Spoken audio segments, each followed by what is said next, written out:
आइए हमारे प्यारे साथियों, अब हम समझते हैं कि using computer as a problem solving tool. देखिए इसका मतलब क्या हुआ। Using computer as a problem solving tool का मतलब है कि हम कंप्यूटर की मदद से किसी समस्या या प्रॉब्लम को जल्दी, सही और व्यवस्थित तरीके से हल या फिर हम कहें तो सॉल्व करते हैं। कंप्यूटर खुद से निर्णय नहीं लेता है, बल्कि प्रोग्राम और इंस्ट्रक्शन के आधार पर प्रॉब्लम को सॉल्व करने का काम करता है। आई होप कि आप समझ गए होंगे कि using computer as a problem solving tool का मतलब क्या होता है। तो आइए इसको हम और भी आसान तरीके से समझते हैं। तो देखिए, हमारा कंप्यूटर प्रॉब्लम को सॉल्व करने के लिए इनपुट, प्रोसेस, आउटपुट, जिसको हम आईपीओ साइकिल बोलते हैं, इसका उपयोग हम करते हैं। किस किस का? इनपुट का, प्रोसेस का और आउटपुट का। तो देखिए यहाँ पे आप समझिएगा कि इनपुट क्या हुआ, इनपुट का मतलब क्या हुआ। तो देखिए, यूजर द्वारा दिया गया इंस्ट्रक्शन को हम क्या बोलते हैं? इनपुट बोलते हैं। या फिर ऐसे समझिए आप कि यूजर द्वारा दी गई जानकारी को हम क्या बोलते हैं? इनपुट बोलते हैं। अगर हम बात करें प्रोसेस की, तो देखिए प्रोसेस का मतलब क्या हुआ। कंप्यूटर द्वारा कैलकुलेशन या फिर हम कहें तो लॉजिकल ऑपरेशन जो होता है हमारा, इसी को हम क्या बोलते हैं? प्रोसेस बोलते हैं। जैसे कि हमारे पास मान के चलिए कि एक एग्जांपल से आपको हम समझाते हैं कि हमारे पास मान के चलिए कि 3 नंबर है और उसमें से आपसे पूछा जाए कि सबसे बड़ा नंबर कौन सा है। तो लॉजिकल ऑपरेशन का यूज करके हम उसमें से पता करेंगे कि इसमें सबसे बड़ा नंबर कौन सा है। जैसे कि हमारे पास है 10 है, 20 है और 30 है। तो देखिए इन तीनों में से सबसे बड़ा हमारा 30 है। तो लॉजिकल ऑपरेशन की मदद से हम इसको फाइंड करते हैं कि सबसे बड़ा यह है, कंप्यूटर फाइंड करता है। तो यही हमारा क्या हो जाता है? प्रोसेस होता है। या फिर आप ऐसे समझिए कि 2 नंबर है, उसको ऐड करना है। तो ऐड करने का काम जो करता है कंप्यूटर के अंदर, वो कौन करता है? प्रोसेस करता है। अब हम बात करते हैं आउटपुट की। तो देखिए आउटपुट का मतलब समझिएगा कि जैसे ही हमने 2 नंबर को जोड़ा और प्रोसेस होने के बाद जो हमारा रिजल्ट आएगा, वही हमारा क्या कहलाता है? आउटपुट कहलाता है, जिसको हम क्या बोलते हैं? फाइनल रिजल्ट बोलते हैं। आई होप कि आपको चीज़ें क्लियर हो गया होगा।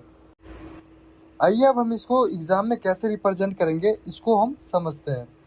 देखिए, a computer is a powerful tool that helps us solve many types of problem quickly and accurately.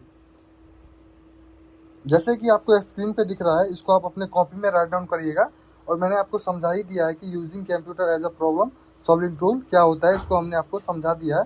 तो अब इस चीज़ को आप अपने कॉपी में राइट डाउन करिए और इसको सेम टू सेम अपने एग्जाम में आप लिख के आइएगा, जिससे कि आपको क्या होगा? मार्क्स अच्छे तरीके से और भी मतलब अच्छे मार्क्स आपको आएंगे। तो देखिए एक चीज़ और हम बताना आपको भूल गए थे कि if any of these instructions are missing or incorrectly, then computer will provide incorrect result।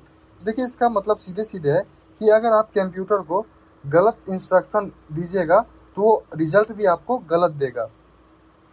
इस चीज़ को आप हमेशा याद रखिएगा। आइए हमारे प्यारे साथियों, अब हम इसके एडवांटेज को समझते हैं।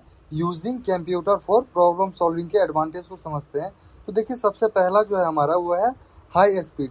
देखिए हाई स्पीड कहने का मतलब क्या होता है? ये बहुत तेज से कैलकुलेट करने का काम करता है। और दूसरा जो है हमारा, वो है एक्यूरेसी। तो देखिए एक्यूरेसी क्या मतलब सीधे सीधे होता है कि सही रिजल्ट देना। अगर आप कंप्यूटर को सही इंस्ट्रक्शन देते हैं तो वो आपको रिजल्ट भी सही सही देगा। और ये हमारा तीसरा जो है, लार्ज डेटा हैंडलिंग। ये जो है क्या करता है? बहुत बड़े डेटा को हैंडल करने का काम करता है। और चौथा है हमारा ऑटोमेशन। तो देखिए ऑटोमेशन कहने का मतलब क्या हुआ कि ये रिपीटेड टास्क जो होता है उसको ऑटोमेटिक करने का काम करता है। आई होप कि समझ गए होंगे कि using computer for problem solving का जो एडवांटेज है वो क्या क्या है, इस चीज़ को आप समझ गए होंगे। तो प्लीज़ आप इस चीज़ को अपने कॉपी में राइट डाउन करिएगा और ऐसे ही आप अपने एग्जाम में लिख के आइएगा, ताकि आपको अच्छे मार्क्स मिल सके।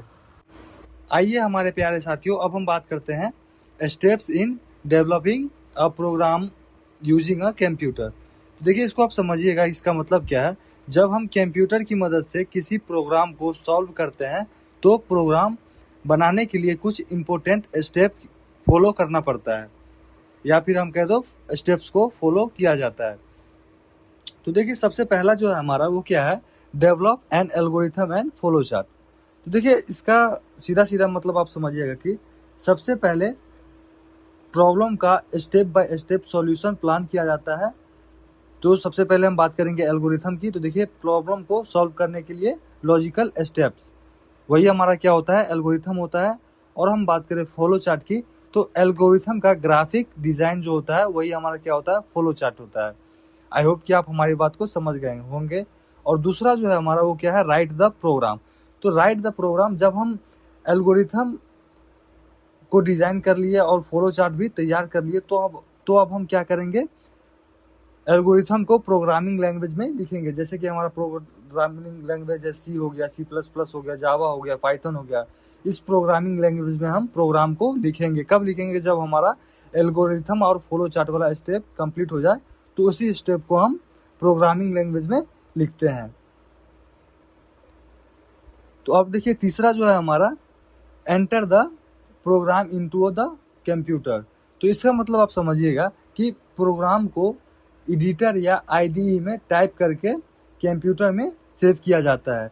जैसे कि हमारा टर्बो हो गया, टर्बो का यूज हम सी के लिए करते हैं। डेव C++ हो गया, डेव का यूज हम इसका यूज C++ के लिए करते हैं। VS कोड हो गया, इसमें हम सी का भी कर सकते हैं, C++ का भी कर सकते हैं, HTML का भी कर सकते हैं। तो ये सब हमारा क्या है, ID है। अब हम बात करते हैं test and debugging the program. मतलब जब हमारा प्रोग्राम मतलब लिखा गया किसी भी कंपाइलर में या फिर कहिए किसी भी ID में, तो उसके बाद हम क्या करेंगे, उसको टेस्ट करेंगे और डिबगिंग करेंगे। प्रोग्राम को रन करके चेक किया जाता है। अगर कोई एरर आ गया तो उसके हम क्या करेंगे, डिबगिंग करके ठीक करते हैं। डिबगिंग का यूज हम जब प्रोग्राम में कोई भी एरर हो तो हम डिबगिंग का यूज करके उसको सॉल्व करने के लिए यूज करते हैं। तो आइए अब हम बात करते हैं टाइप्स ऑफ एरर की। तो देखिए एरर क्या क्या आ सकता है, सिंटैक्स में एरर हो सकता है, लॉजिकल कोई एरर हो सकता है, रन टाइम कोई एरर हो सकता है। तो ये हमारा क्या है, टाइप्स है एरर का। और पांचवा जो है हमारा, देखिए क्या है पांचवा, run the program and get result. जब हमारा टेस्टिंग और डिबगिंग कंप्लीट हो जाएगा, उसके बाद हम क्या करेंगे, प्रोग्राम को रन करेंगे और उसके बाद हमें जो क्या मिलेगा, रिजल्ट मिलेगा। जब प्रोग्राम सही तरीके से कंपाइल और रन हो जाता है, तब कंप्यूटर फाइनल आउटपुट देता है। मतलब कि जब हमारा प्रोग्राम जो है वो सही तरीके से कंपाइल हो जाए और रन हो जाए, उसके बाद हमारा जो है फाइनल आउटपुट आ जाता है। जैसे कि हमें 2 नंबर को ऐड करवाना है कंप्यूटर से, तो सबसे पहले जो हमारा इनपुट होगा, जैसे कि हमारा 3 और 5 दो इनपुट है, तो उसको हम क्या करेंगे, प्रोसेस करेंगे। प्रोसेस में हम उसको कैलकुलेट करेंगे, तो फाइनल रिजल्ट जो होगा हमारा वो क्या होगा, 8 होगा। आई होप कि आप समझ गए होंगे इन सारे स्टेप्स को। तो चलिए अब हम बढ़ते हैं आगे की तरफ। आइए हमारे प्यारे साथियों, अब हम समझते हैं कि कंप्यूटर में प्रॉब्लम सॉल्विंग का रोल क्या होता है। तो देखिए आप समझिएगा, कंप्यूटर एक पावरफुल टूल है जो डिफरेंट टाइप या फिर कहे तो विभिन्न प्रकार की समस्याओं को तेज, सटीक और व्यवस्थित तरीके से हल करने में मदद करता है। तो सबसे पहले अब हम बात करते हैं processing large amount of data quickly. तो देखिए इसका मतलब क्या है, समझिएगा, कंप्यूटर बहुत बड़ी मात्रा में डेटा को बहुत तेजी से प्रोसेस कर सकता है। जैसे कि हमारा बैंकिंग सिस्टम हो गया, ऑनलाइन ट्रांजेक्शन्स हो गया, एग्जाम्स रिजल्ट्स हो गया। तो देखिए इन सब टर्म्स में बहुत ज़्यादा मात्रा में हमारा क्या होता है, डेटा अवेलेबल होता है और इसको बहुत तेजी से प्रोसेस करने का काम करता है। अब दूसरा जो है हमारा वो क्या है, देखिए समझिएगा, परफॉर्मिंग कम्प्लेक्स कैलकुलेशन एक्यूरेटली। तो इसका मतलब क्या है, समझिएगा, कंप्यूटर कम्प्लेक्स कैलकुलेशन को एक्यूरेटली और जल्दी कर सकता है। अगर हम इसके एग्जाम्पल की बात करें तो देखिए साइंटिफिक कैलकुलेशंस हो गया, इंजीनियरिंग डिज़ाइन हो गया, फाइनेंशियल एनालिसिस हो गया। तो चलिए अब हम बात करते हैं स्टोरिंग एंड रिट्रीवर इंफॉर्मेशन। तो इसका मतलब आप देखिए सीधे सीधे समझिएगा, कंप्यूटर डेटा को स्टोर और ज़रूरत पड़ने पर रिट्रीव कर सकता है। जैसे कि अगर हम बात करें तो डेटाबेस सिस्टम हमारा हो गया, स्टूडेंट रिकॉर्ड हो गया, हॉस्पिटल रिकॉर्ड्स हो गया। अब हम बात करते हैं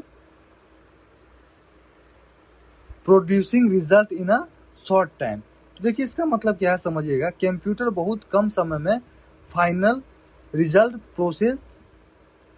प्रोड्यूस कर सकता है। चलिए एक बार फिर से रिपीट कर देते हैं कि कंप्यूटर बहुत कम समय में फाइनल रिजल्ट प्रोड्यूस कर देता है।